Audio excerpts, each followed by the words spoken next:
Hi, Karina Gardner here, and today we are going to be arranging objects. Now, that sounds like a little bit of a funny thing, but Illustrator works really differently than Photoshop in that most of the time we're all drawing on the same layer.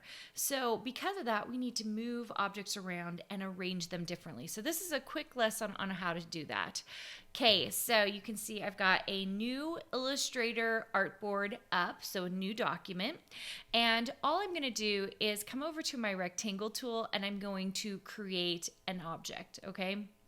Now, for the sake of being able to see it pretty well, what I'm going to do here is I'm going to come down to my fill and my stroke and I'm going to swap them, okay? So now I have a black fill, so you can see the rectangle really well, and I have a white stroke. I'm going to get rid of that white stroke. I don't really need it, so I'm just going to click on the none. Okay, pretty simple, right? Now we're going to create a second object right here.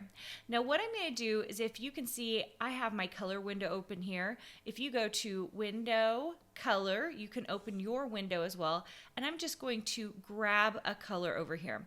Now you'll notice I clicked here and my stroke was sitting on top. So what I'm going to do is I'm going to swap that fill and stroke again. I'm going to leave the black stroke, it's fine.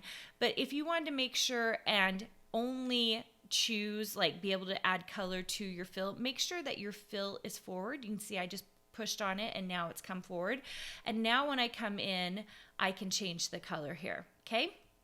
Pretty simple, right?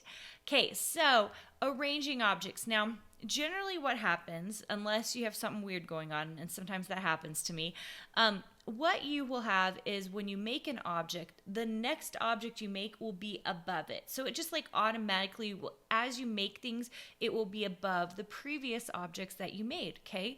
So pretty simple in that way. So if I move this rectangle over, you can see that it covers the black rectangle.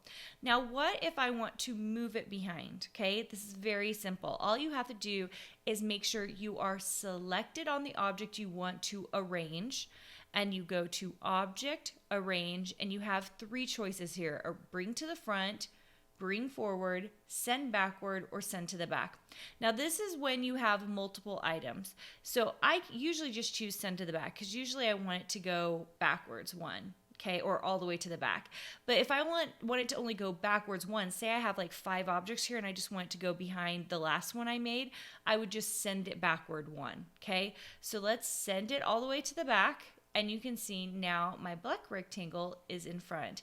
This is so useful when you're creating lots of illustrations. So you'll maybe have, some flowers or whatever, and then you make some leaves. Well, you need to move those leaves behind the flowers. You can send it to the back or send it backward, okay? Really simple, right? If you want more of my tips and tricks, make sure and join my courses VIP group. You can join it at karinagardner.com. And I was trying to think if there's anything else you need to know. No, you need to come back and make sure and also binge watch all of my old tutorials. I have tons and tons and tons of Illustrator tutorials. So you can find those on my YouTube channel at youtube.com/KarinaGardner.